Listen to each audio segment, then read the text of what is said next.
소개했으면 하는 얘기, 자신만의 해석 이런 것들을 보내주시면 같이 그걸 가지고 이야기하도록 하겠습니다. 그래요, 이게 라디오죠. 네, 이렇게 해야 되는 거예요.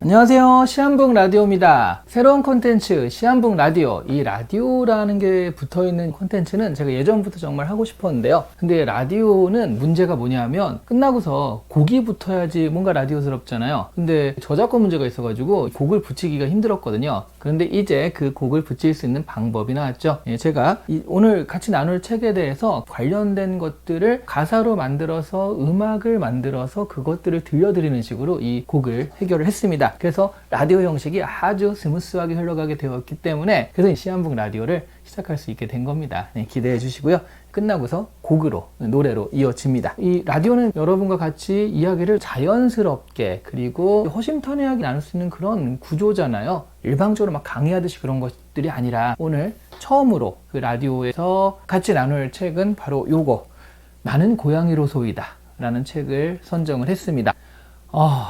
읽기 어려워요. 예. 나는 고양이로소이다는 진짜 읽기 어려운 책입니다. 굉장히 유명한 책이잖아요. 한 번쯤은 들어보셨을 텐데 그렇게 유명한 명성에 비해서 실제로 이거 다 읽은 사람은 진짜 없어요.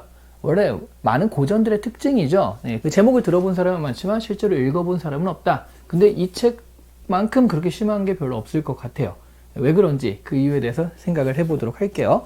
일단 이 책은요, 일본의 근대 문학의 아버지? 우리나라로 치면은 이광수라고 하고, 그리고 중국에선 루신이죠. 아큐정전의 루신. 그리고 일본은 나스메 소세끼의 욕 아닙니다. 네. 이름이 그런 거예요. 소세끼. 네. 나스메라고 해야 되나? 나스메 씨가 나는 고양이로소이다. 요 책을 지은. 그리고 요거 말고 여러분이 아시는 게 도련님 같은 책이 있죠. 그런 것들을 지어서 근대문학의 시초다라고 알려져 있는데 예전엔 일본 지폐에 얼굴이 들어갈 정도로 그렇게 중요하고 그리고 인정받는 인물이긴 했었습니다. 이 책이 뭐냐면 고양이 시점에서 인간을 바라보며 쓴 책이에요. 여러분, 이 책이 나온 게 언제냐면 120년 전이거든요. 지금도 고양이가 인간을 바라보면서 인간의 어떤 행동을 묘사하고 이런 것들은 굉장히 참신한 시도인데 120년 전에 그걸 시도했어요. 진짜 근대문학의 아버지다라는 말을 쓸만한 책이다라는 그런 생각이 들어요. 이게 1905년에서 6년 사이에 연재된, 원래는 1회만 연재되고 말 계획이었는데 재밌어가지고 이렇게 연장을 해가지고 지금처럼 비슷하죠. 드라마도 재밌으면 연장하고 그러잖아요. 그래서 1회만 연재될 건데 11회까지 연재가 된 그런 것들을 가지고 이렇게 소설, 책으로 만든 겁니다. 근데 이 책이 그렇게 유명하고 120년 되고 되게 참신한 책이지만 실제로 재밌느냐? 이 질문은 좀 어려워요. 거기에 대해서 어떻게 얘기할 수 있냐면 상당히 한정적인 사람은 재밌어 할 만하다 이렇게 얘기할 수 있어요. 이제 돌려서 얘기했죠. 재미없다는 뜻입니다. 돌려서 얘기한 게 아니군요. 그냥 재미없다는 뜻이 됐는데 아니 왜 이렇게 재미없는 책이 오늘날 명작 고전의 반열에 들어가는 유명한 책이 되었을까? 그 부분에 대해서 생각을 해볼게요. 이 책이 재미없게 느껴지는 이유는요, 줄거리가 없어요. 줄거리가 없어서 큰 갈등이 없어요. 뭔가 팍 부딪히는 게 있었는데 그런 게 없고, 그러다 보니까 사실 우리가 주인공을 따라간다는 건 이렇게 갈등 상황에서 어떤 이입할 게 있어가지고 내가 이것들을 마치 실제 몰입하듯이 느껴지는 어떤 것들이 있어야 되는데 그게 없다 보니까 어디에도 몰입하기가 힘든 거죠. 고양이에 몰입하기 진짜 힘들거든요. 이 책 자체가 고양이가 논평하는 겁니다. 인간의 대화, 가치관, 말, 행동 이런 것들에 대해서 그런 것들을 논평하면서 거기에 나오는 인간의 허위, 아니면 위선, 여러 삶의 모습들 이런 것들에 대해서 평가하고 좀 이상해 이런 식으로 바라보는 거죠. 물론 그게 너무 재미있고 꽤 해학적이고 비판적이었기 때문에 당시 사회에서는 굉장히 인정을 받을 수 있었는데요. 100년이 넘게 지났잖아요. 그러다 보니까 당시에서는 굉장히 날카로운 풍자, 해학 그런 것들이 지금은 날이 많이 무뎌진 거죠. 날카롭지가 않아요. 그래서 재미가 떨어진다. 예를 들어 여기서 서양학자의 이름을 대면서 그 이론을 얘기하면 무조건 오라 이러면서 서양 이름에 대해서 약한 모습이 나오거든요. 그런 부분이요, 사실 여부를 떠나서 그 이론에 무조건 수긍하는 모습들이 생각해보니까 지금도 그러긴 하네요. 당시에 비판적 해학적이었는데 지금도 그 부분은 해학적이긴 합니다. 어쨌든 그런 식으로 지금은 좀 시효가 떨어진 그런 얘기들에 대해서 이야기하고 있는 것들이 있어가지고요, 확 와닿는 것들이 좀 떨어져요, 예전에 비해선. 그래서 좀 재미가 없게 느껴지지 않나 생각이 드는데, 그래도 줄거리 있어요. 큰 줄거리를 보자면 길고양이가 우연하게 구자미 선생이라는 그 영어 교사 집에 들어가게 됩니다. 거기서 머무면서요. 판본에 따라서 이게 한 500 몇십 페이지 되는 책이 있고요. 600 몇십 페이지 되는 책도 있습니다. 한테 2권이 있더라고요. 나는 고양이로 소유자가.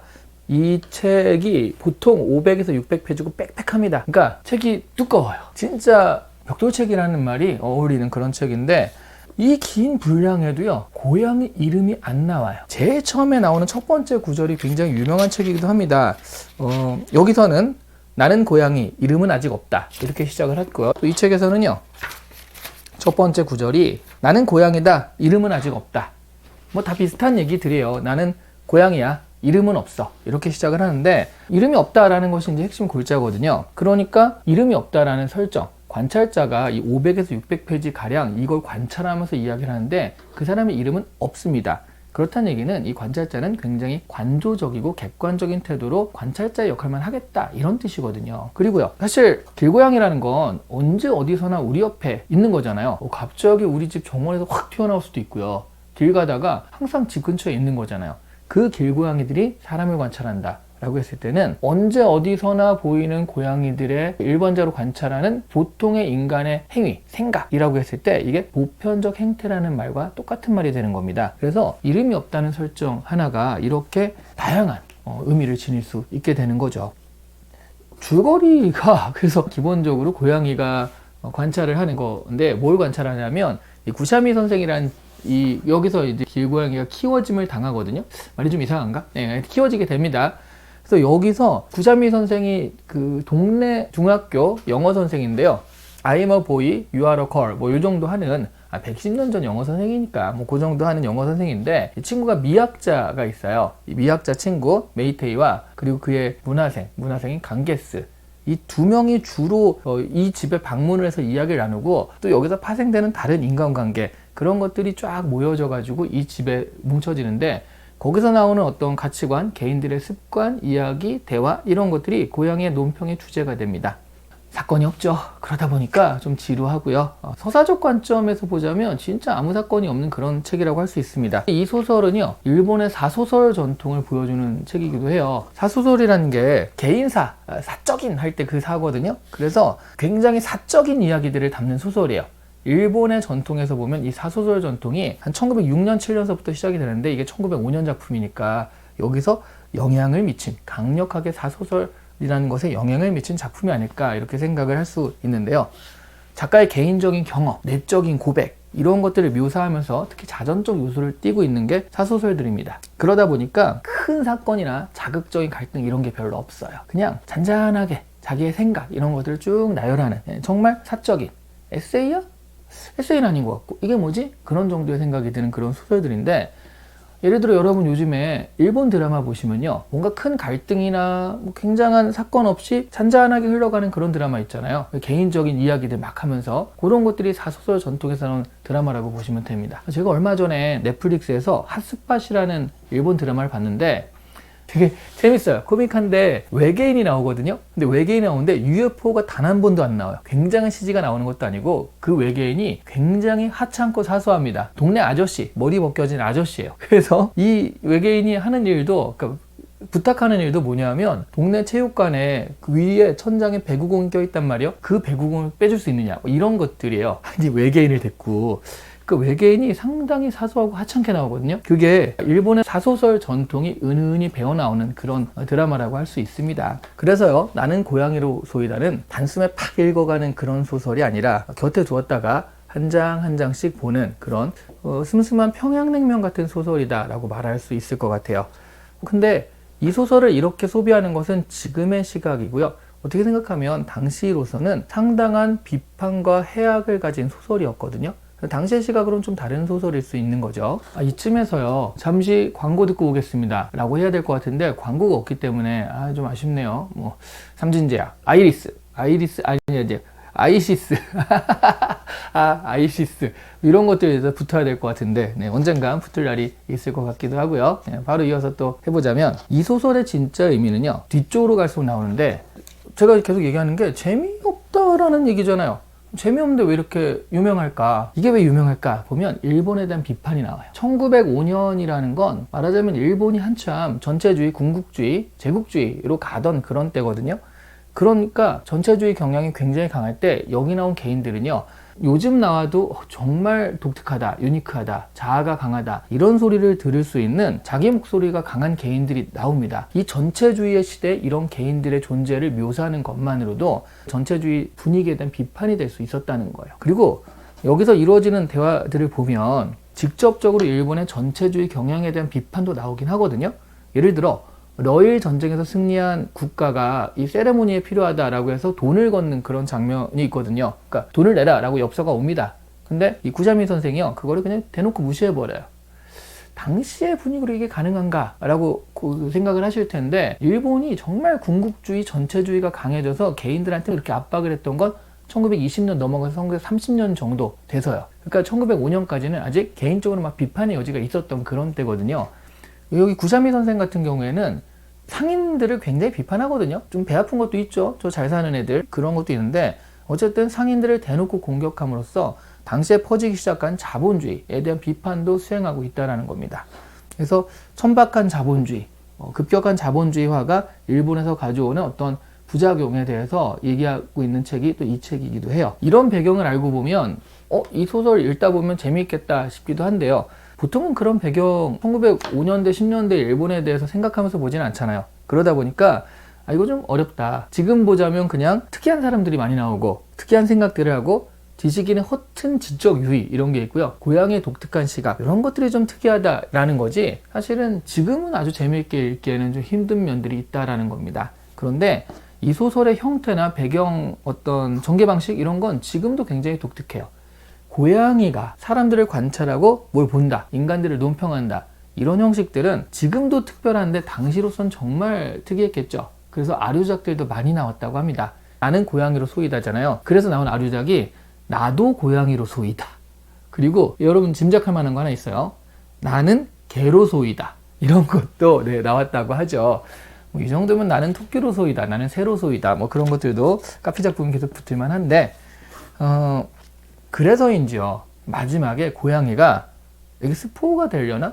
근데 여러분 120년 전에 나온 작품을 아직도 안 읽은 건 읽을 생각이 없는 거잖아요. 그러니까 스포를 해도 상관이 없는데, 마지막엔 고양이가, 이 소설의 화자죠, 관찰자인 고양이가 맥주를 훔쳐먹고 그러니까 취하잖아요. 발을 헛디뎌서 물통에 빠져요. 그래서 죽는 걸로 나오거든요. 그게 이렇게 함으로써 저는 나스메 소세키가 아류작들이 자신의 고양이를 활용하지 못하게 하려고 한 게 아닐까 하는 생각을 살짝 하기도 했거든요. 왜냐면 당시엔 저작권이 없으니까 이걸 갖다가 이 고양이 저 고양이에서 막 갖다 쓰면 이 고양이로 소이다의 어떤 독특함이 죽을 수도 있으니까 연재를 끝내면서 고양이도 마저 죽인 게 아닐까 하는 생각을 좀 하긴 했습니다. 저의 가설이에요. 근데 사실 고양이의 죽음은 철학적으로 어떤 허무함을 상징하고 사회 비판의 마무리, 사회를 이렇게 비판해봤자 결국 되는 건 없고 이렇게 흘러가기만 한다라고, 그런 어떤 가장 비판적인 메시지의 은유로서 기능한다, 이런 것들이 주로 해석이긴 합니다. 그래도요, 이렇게 고양이가 갑작스럽고 그리고 코믹하게 죽거든요. 맥주 먹고 이렇게 하다가 탁 죽게 되는데, 이런 걸 보면 비장하기도 하고 되게 여러 가지 섞여 있어요. 갑작스럽고 코믹하고 비장하고 마지막에 철학적이기도 해요. 막 허우적 대다가, 야, 어차피 저기랑 여기랑 한 20cm 차이지만 내 팔이 안다. 고양이 입장에서 팔이 안다.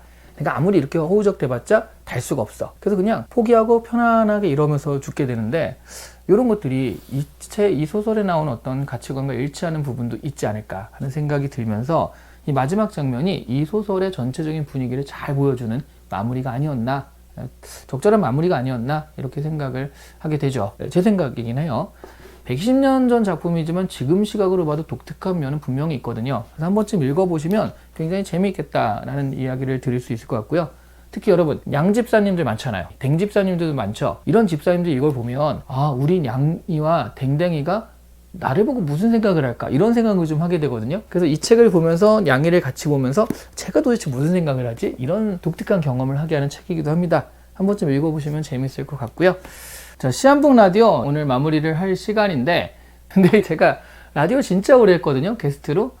KBS만 한 10년 정도 했던 것 같아요. 그런데도 불구하고 이렇게 혼자서 북치고 장구치고 하려니까 상당히 힘들긴 합니다. 자, 시한북 라디오 나는 고양이로 소이다 같이 한번 봤고요. 시한북 라디오에서 소개하는 곡은 이 책을 바탕으로 만든 곡입니다. 이 책에 나오는 여러 가지 뭐 요소들 중에 특히 고양이의 시선으로 바라본 인간의 비판할 만한 모습들, 인간의 위선, 해악, 막 이런 것들에 대한 얘기들을 모아가지고 가사로 만들어 봤습니다. 그래서 요거를 이제 생성형 AI를 활용해서 음악을 만들었고요. 고양이의 시선, 캐츠 게이즈라는 게이즈. 네. 정확한 발음이 네. 고양이 시선이라는 곡 들으시면서 오늘 라디오 마치도록 하겠습니다. 이렇게 우리가 알만한 그런 책들을 가지고서 거기에 나온 내용으로 가사를 만들고 곡을 만들어서 이렇게 계속 시한부 라디오 이런 재밌는 코너로 찾아뵙도록 할게요. 그러면 이런 것도 있을 것 같아요. 라디오니까 애청자들과 교감도 중요하니까요. 제가 다음엔 어떤 걸 할 것이다 라고 알려드리면 여러분이 거기에 대해서 사연이라든가 아니면 질문이라든가 이런 걸 보내주시면 제가 이걸 할 때 반영을 해가지고 같이 이야기하면 어떨까 하는 생각도 드는데요. 진짜 갑자기 든 생각이에요. 그러면 이메일을 공개하든가 뭐 공개돼 있죠. 이미 이메일을 하든가 아니면 댓글이라든가 해가지고 할 텐데 다음에 무슨 책 할까 중요하겠네요. 다음에는 데미안으로 할게요. 데미안. 네. 물론 데미안은 제가 예전에 했던 책인데 이런 식으로 좀 깊게 보기잖아요. 다시 한번 보면은 또 의미가 있을 것 같아가지고 다음에 데미안으로 할 테니까 여러분 하실 얘기도 많고요. 데미안에 대해서 자신의 어떤 경험담이라든가 아니면은 소개했으면 하는 얘기, 자신만의 해석 이런 것들을 보내주시면 같이 그걸 가지고 이야기하도록 하겠습니다. 그래요. 이게 라디오죠. 네, 이렇게 해야 되는 거예요. 자, 그러면 여기서 나오는 바로 이어지는 곡 캐츠 게이즈. 게이즈 맞겠죠? 네. 캐츠 게이즈. 그 게이 아니에요. 게이 고양이 시선 할 때 그건데 고양이 시선 들으시면서 오늘 순서 마치도록 하겠습니다. 감사합니다.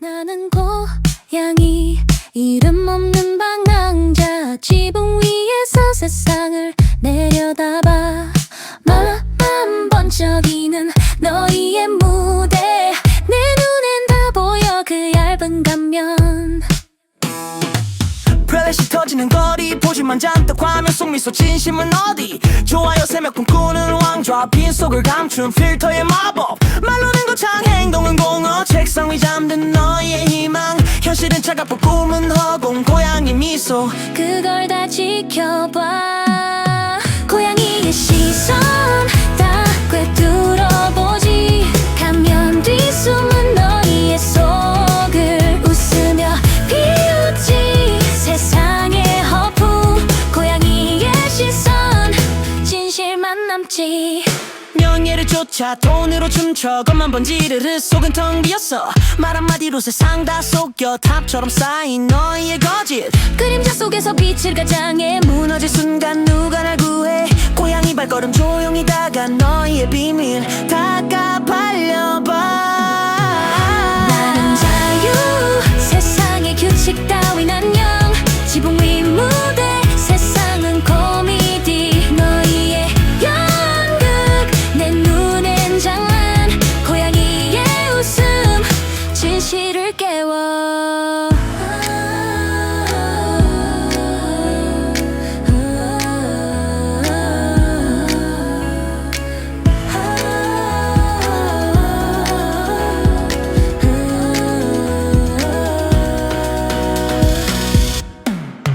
고양이의 시선 다 꿰뚫어보지 가면 뒤 숨은 너희의 속을 웃으며 비웃지 세상의 허풍 고양이의 시선 진실만 남지 나는 고양이 이름 없는 방랑자 지붕 위에서 세상을 내려다봐 너희의 감면 바람에 날려 고양이의 시선